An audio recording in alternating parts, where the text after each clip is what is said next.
Hello and good evening everybody. Hope you're ready to finish the book tonight. As you can tell, I have got my therapy buddies with me. So I'm ready to go. Now, before we start though, I'm going to let you know now. As you can probably tell by the title, this is the last in the series and it's also going to be uncut. And when I say uncut, I mean you're going to see every scratch, every fidget, every attempt to make myself more comfy, every cough, every noise that my body may produce will be heard tonight. Or at least you'll see my reaction going to it. And why am I doing this? Because I want you to see what it's actually like recording this. And you get to see just how human I actually am. Because unlike my other edits where you see me do it flawlessly and perfectly, it's all good, but tonight that is not gonna happen because tonight is uncut.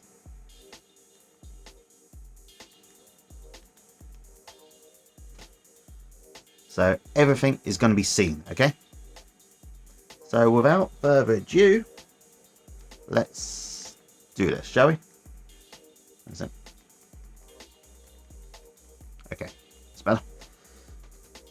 So, as I'm getting onto the bed, I'm going to kick my slippers off. You won't see them because that's just too damn awkward. And as you can see, my therapy friends all here with me now. So, got to get comfy. By comfy, I mean I've got to get in the right position. Got to get the old selfie stick between my legs. Sorry about the belly that you just saw right there. And as it's my weird quirk, I also had to move across so you can see me on the screen. Now normally you wouldn't have seen this, but today you are. So hopefully this goes to plan. Now in case you're wondering how I do this, what I normally do is the selfie stick, which you can't actually see right now, goes between my legs, and as I'm reading, one hand will hold it still. So you'll see minimal movement. Now,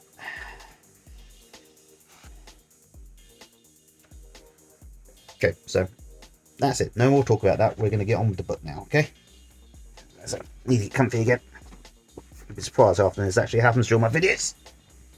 Sorry about that. Okay. And on with it. Got an itch. I wasn't kidding when I said this is going to be okay. You're going to get all of this tonight. Right. OCD during pregnancy and postnatally. Until recently, OCD during pregnancy and after having a baby have received very little research attention. However, recent studies suggest that OCD may be more common at this time than any other times in life, with 2 to 4% of women experiencing clinical levels of symptoms. Some people develop OCD for the first time either during pregnancy or afterwards, while others find that pre-existing symptoms worsen. However, some people can feel better in pregnancy. I'll be honest with you people, as a cisgender male, this is something I'm never ever going to be able to relate to. But if you have experienced this, then why not write down your experience in the comments? Share some wisdom for those who may experience this in the future. Just saying. Although perinatal, hopefully that's the word. Actually, Jimmy, if you're watching this, put the word perinatal up on the screen. Oh, I should point out that when there's a thing or something I have to edit out, I usually leave a mental note. I'll say, Jim, please edit this thing out or put this word on screen. That bit is normally edited out, but tonight you're seeing it. And hopefully I actually catch it. So, Jim, once again, please put the word perinatal up on the screen. I like to put complicated words on screens when I think about it, just in case not everyone knows it. Right, let's start this sentence again, shall we? Although perinatal OCD, as OCD at other times, can be about anything, most commonly it revolves around significant fear of harm coming to the infant, with worries frequently focused on accidentally harming the child becoming ill or deliberately harming the child. It is important to note that the occasional experience of all these worries is absolutely normal, and indeed very common in parents and parents-to-be. However, some people find themselves so distressed that they will take measures to manage their anxiety, to prevent their fears coming true. In this way, the thoughts and behaviours can interfere significantly with their well-being and their experiences of pregnancy and parenting. This problem can happen to women and men if their partner is pregnant. As with all forms of OCD, it is the extent of and response to the worries, rather than just having them, that becomes the problem.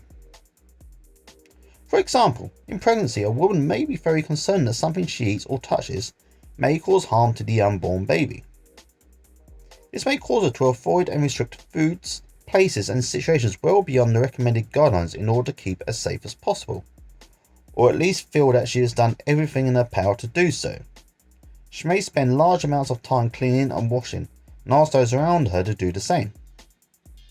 Women with such concerns may seek excessive reassurance from friends, family and professionals that the baby is developing okay and that her behaviour is safe, and will seldom be reassured by the answers given. Postnatally, these concerns may revolve around other illnesses of childhood, with mums taking measures such as excessively checking their child when asleep so that she does not sleep or relax at all herself. Another common theme of perinatal OCD is thoughts of deliberately harming your own child. Back to the intrusive thoughts now. Now remember what I said earlier about this, okay? Just because you see yourself inside yourself, okay, harming or doing something bad, okay, it doesn't reflect you. It will only reflect you, okay, if you actually done that in real life. The thoughts that come to our head we cannot control sometimes, okay? We can choose to think of things, but sometimes things that we don't think about will enter our heads. And that we cannot control. That before.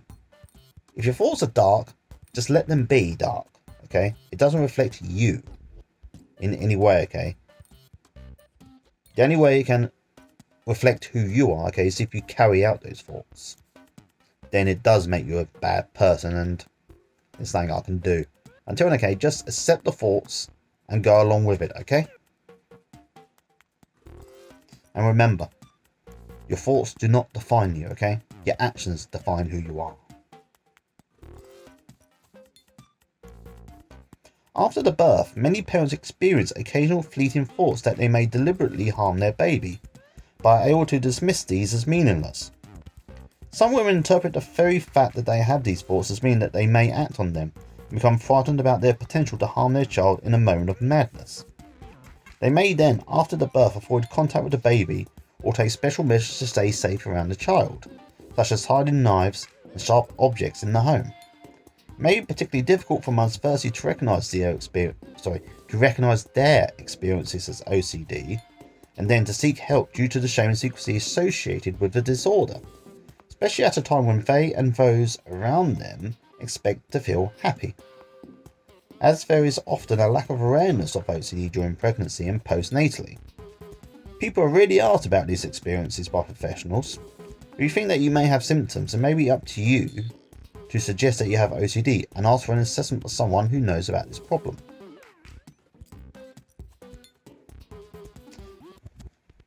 Helping someone break free from OCD. Information for family and friends. This section is designed to be read by people who are helping someone trying to break free from OCD. In Chapter 1, we discuss recognising OCD in someone you know and how to approach a problem if you're not sure if it is OCD or not. Here we discuss developing a shared understanding and turning this into strategies for helping someone break free from OCD. You may be a partner, friend or the son or daughter of someone who has this problem, and if so, it is likely that OCD is affecting you in some way too. In fact, it can be really hard living with someone who has OCD. At the very least, it is upsetting to see someone you care about struggling with the problem and stuck in harmful cycles of behaviour. For example, for most people with OCD, I'll start the sentence again. For most people with OCD stuck in harmful cycles of behaviour. No, I've bugged this up. Let's go again. For most people with OCD, the harm extends beyond themselves, for friends, partners and family, who are constantly being asked for reassurance, perhaps trying to follow OCD rules and coping with the sufferer, avoiding everyday tasks and places can be very draining and can cause lots of conflict. In most cases, the person with OCD knows that their behaviour is excessive and feels very guilty about the impact it is having on others. But even so, they are stuck doing the same things. So let's get that down a little bit. That's better.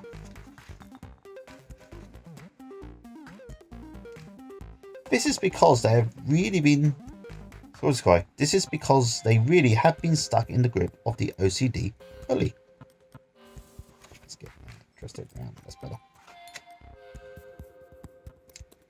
Throughout this book, we have encouraged those with OCD to think about how much the problem is affecting all aspects of their life, including relationships. Even though this is sometimes painful to reflect on, we want people to do this so that they can say enough is enough to OCD and stay motivated in the sometimes difficult and uncomfortable job of standing up to this bully. I hope you're paying attention to this, people, so I won't repeat it. You can, however, repeat the video or go back to bits you may not have heard properly. So there's no need for me to repeat myself. Getting a shared understanding of the problem. Of course, only the person who has the problem can do the work of breaking free from OCD. But reading parts of this book or getting the person to explain it to you will give you a deeper understanding of why they do what they do. The most important thing for friends and family to remember are that 1. OCD takes a grip when people are stuck in the belief that something bad will happen unless they behave in a certain way, such as checking, washing or ruminating for example,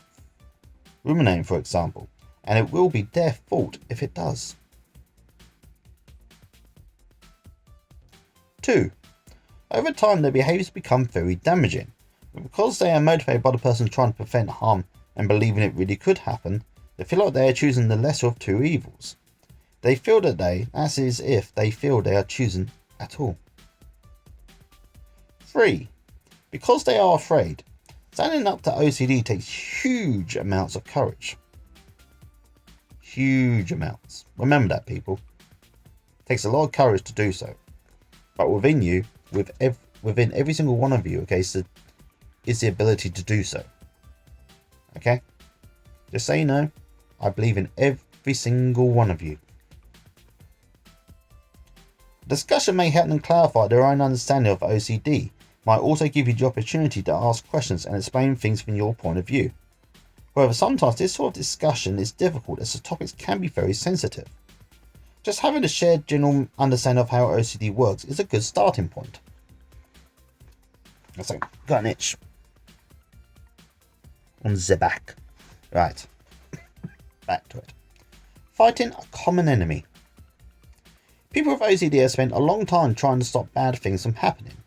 Throughout this book, we present an alternative way of understanding OCD. That it is a problem of worry and anxiety about the meaning of thoughts and about terrible things happening.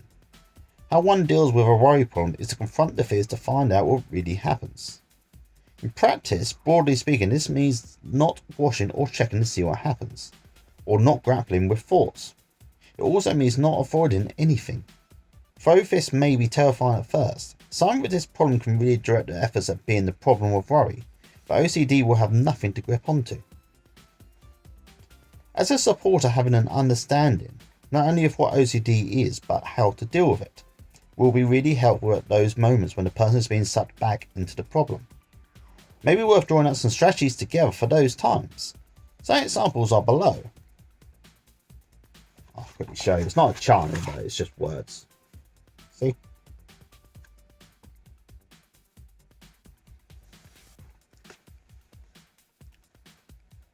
When I ask you if you washed your hands. A. Remind me it's OCD and I don't need a reassurance. B. Delay for 30 minutes and then ask me if I still want reassurance. When I want to go back to check the locks. This is a common one. This is, well, I say common, this is one that I get all the time. I can tell you now, there's nothing worse than being in a hotel room all on your own in another country and the thought that you haven't locked the doors comes in to haunt you.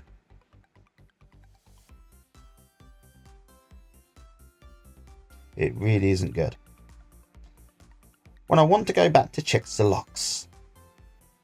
Remind me it's just a thought and a good chance to practice standing up to OCD.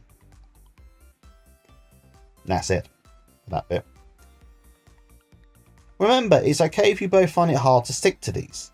Just have another go at working out the strategies or getting the sufferer to remember why they are there when they are less anxious. Sorry, finger, garnish my finger. What to encourage? It is important to encourage the person to choose to change. Perhaps remind them what life could be like without this problem. In fact, when things are tough, it's just the OCD trying to bully them as it wants to stay around. Supporting their motivation is useful. Wherever possible, ask them what they are planning to do or what they have done to work on their OCD. Help them recognise when they achieve their goals.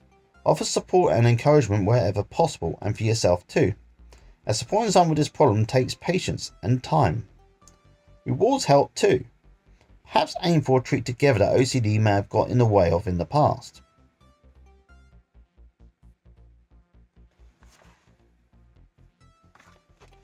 What to avoid? People with OCD are often told to just stop during their rituals. Blanket bans are strategies like removing the means by which they can do their compulsions, for example, soap. However, this does not give them a choice. They will be experienced as unhelpful. Now, this is because even if you take away the ability to wash my hands, I won't be able to wash them, and then I will know I haven't washed them and I'll be worrying like hell. That's what any other OCD sufferer. But seriously, if you do know someone with OCD, don't do this. If they're obsessed with hygiene, please do not take away the soap. You'll just make it so much worse. Not to mention, sometimes you just need soap for hygiene. Looking after yourself. It's important to remember that it is not your responsibility to cure someone of their OCD, and that you are there to support them in their journey. If you could have done it for them, you probably would have.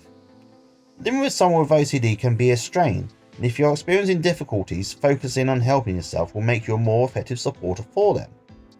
This could be something simple like making sure you get to do at least some of the activities you want, even if your friend or family member cannot, due to the OCD. It might mean something more like seeking support or even professional help for yourself. Some resources are given at the end of their book, including websites with dedicated sections for supporters. For people with OCD, it can sometimes take a few goes to really get rid of the problem, perhaps because the person is not truly ready to let go at that particular time, or there is just too much else going on. Encouraging them to seek help is important, and we have more suggestions about this for sufferers in the previous chapter. I'm not going back to the previous chapter. I'm going to the next chapter, because next is chapter 9.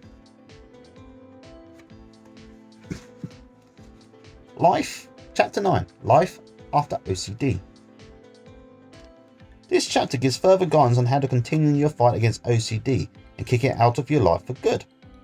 We discuss the experience of other difficulties that can be found with OCD and what you might do if you find that this is the case for you.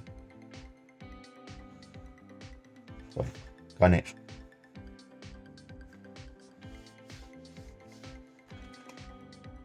Thinking about it, I probably could have done it with my other hand, but I didn't want to let go of the book. The issue's still there, actually. I might have to. No, on with the book. Reclaiming your life. In chapter 7, we ask you to revisit your goals and remind yourself of what you have to gain by getting rid of the problem. In reality, you have even more to gain, as there is a whole future ahead of you that OCD won't have any influence on at all.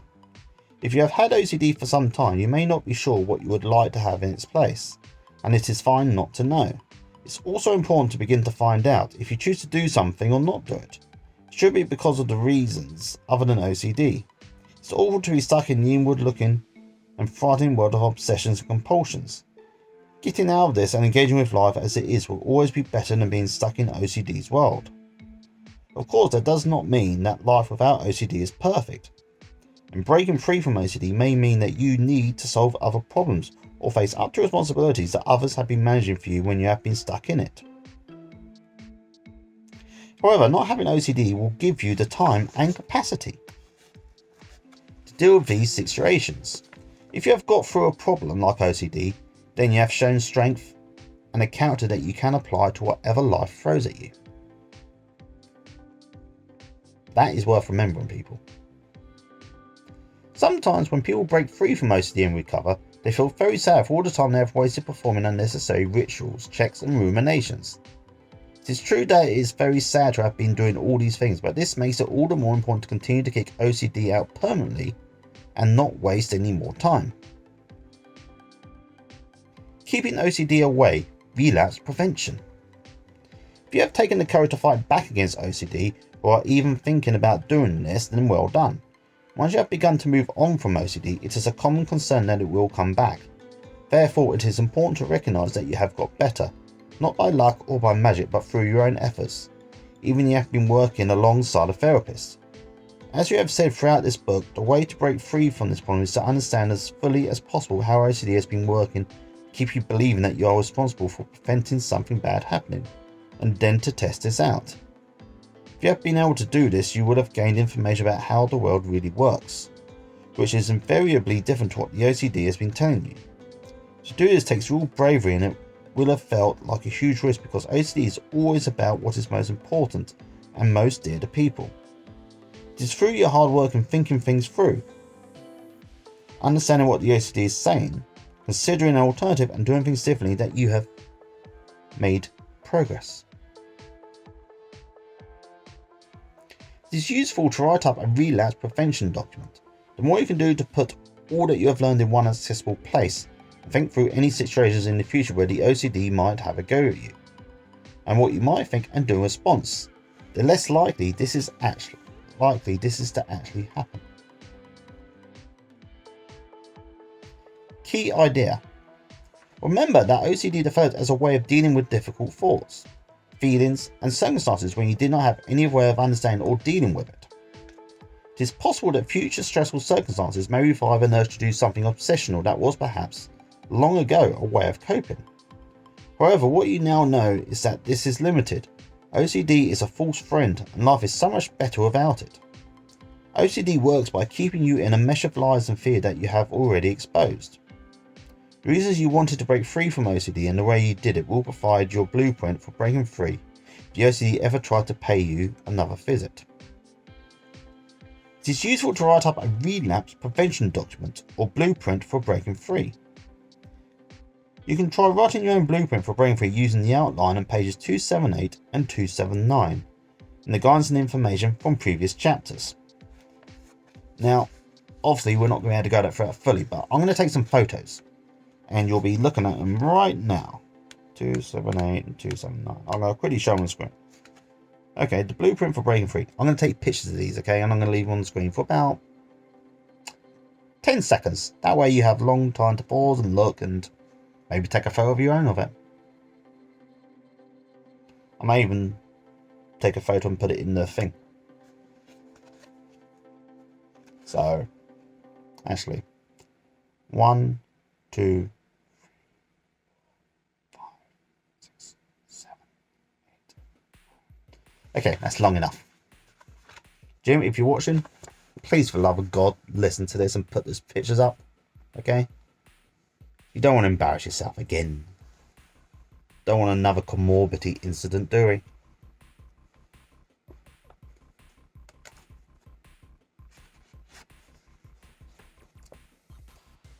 Here we go. We have an example. Jennifer's blueprint for breaking free. Oh. I'm going to be reading through it. Jennifer's blueprint for breaking free. What sort of background factors made me more likely to develop OCD? I was always caring and sensitive and worried a great deal about bad things happening and it being my fault. Because of this, I was quite protected by my parents. How did the problem develop? The problem got worse when I went to university. I was much more responsible for my actions and I worried about things that weren't in my control. Big trigger was hearing about a fire in a student flat. Now, if you remember, this is Jennifer from previous examples given in the book in previous chapters. So it's not a new character or anything that we're being introduced to now at the end. Alright?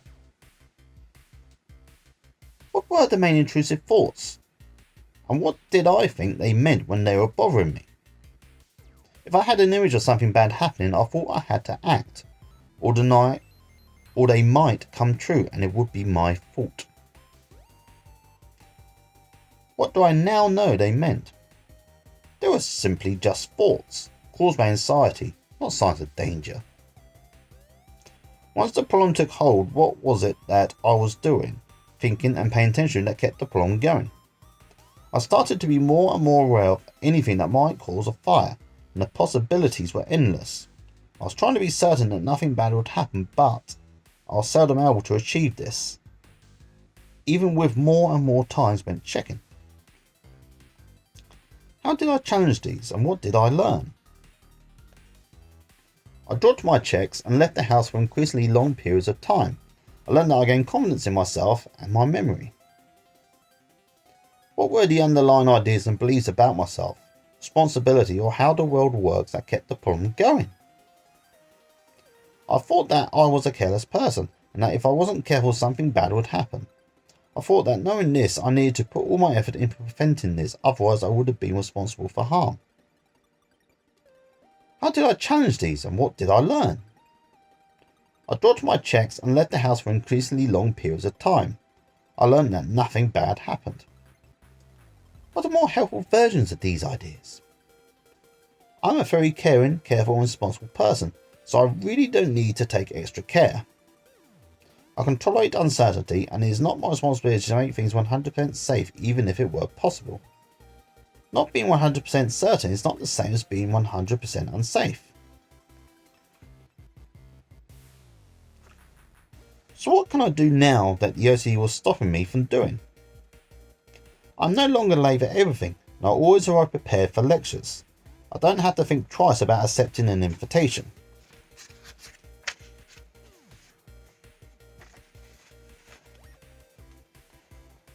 What can I continue to do to reclaim my life from OCD and beyond? Keep doing anti-OCD things, particularly if I feel an urge to check things again. What is the best thing about me standing up to OCD? I got my freedom back. I've realised I am a strong person. What sort of situations might I find difficult in the future, and why? What would I do? Sound stress may make me want to take more care and check more. I'll find other ways to deal with the stress. Use support from friends, family, balance exercise and relaxation. If I get my own flat, this will be a big responsibility.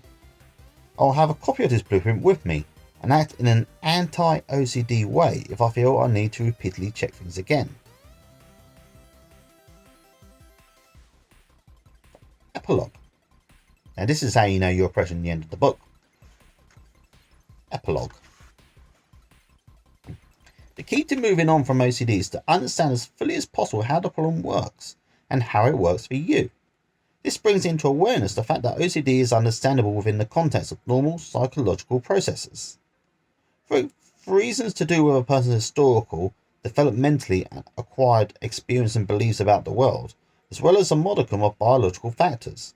Some people are, broadly speaking, much more sensitive to threat.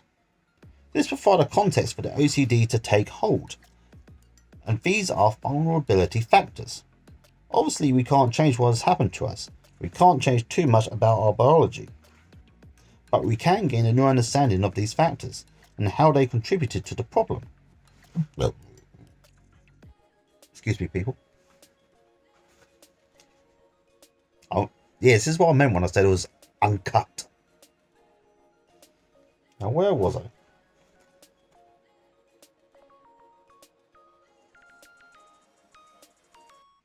Here we are. This provides a context for the OCD to take hold, and these are vulnerability factors. Obviously, we can't change what has happened to us, and we can't change too much about our biology, but we can gain a new understanding of these factors and how they contributed to the problem. If you have had OCD in the past, then there may be residues of associations, as would be the case with people with past eating disorders or people who used to smoke heavily. Such people may experience some association between food or cigarettes and anxiety years after they have beaten their problems. But this does not mean they have relapsed if they do. One of the key facts about OCD is that the occurrence of intrusive thoughts is normal. skipping the occasional one is absolutely within the normal range of experience. So let's fix that. If you have been really troubled by intrusive thoughts in the past, you can't just forget having had that experience and be like someone who's never had OCD, although you can get very close. But you can apply what you have learnt about the problem to the point of automaticity. That's another word you want to put on the screen, Jim, right now. Alright? Automaticity. Okay. And if you keep doing that, then the thoughts won't have any hold on you. To be restored to health does not mean not having a past, but we can use our experiences of getting better to stay better. And that, people, is the end of the book. Now, there are a few resources at the back, but they're all UK based. So I think I'll put these in the description for people. And that is that, people. That is the end of the book. Now, I know some of you have stayed to the end. Some of you have been here since the beginning. Some of you are new. I know in a video that went up yesterday, I gained a new subscriber. He also has his own, actually, while I'm here, one of my new subscribers has a page about dealing with his battle with OCD. I did make a post about it, but I'm going to put his logo, I'm going to put his thing on the screen now. His like page thing, so you can go subscribe. Show the guy some love, people, okay? He's fighting a tough battle. Not just me who needs love, but other people too. So if you are watching, please show him some love. I'm sure it'll make his day. But anyway, the book is over. If you have any thoughts, questions, or anything, feel free to let me know in the comments. But if it's anything complicated, you should really see an expert on this, okay? Because bear in mind, I just read a book about this, okay? So my knowledge is going to be limited. And I'm in no way comparing my experience with OCD to the experience of other people. Okay, I'm not going to say I've had it easier. I'm not going to say I've had it harder. Because at the end of the day, it doesn't matter. Okay, the point is we all struggle. Some of us will struggle more than others. Okay, some of us will deal with it better than others. All that matters, okay, is that we are here. And we are dealing with it. And I believe that me, not just me, but every one of you out there, okay, can get past this. Okay. So with that being said, I'm James. This has been the last video of this particular book. There will be another book being read after this, which I have mentioned. So until next time, people, take care of yourselves. Bye.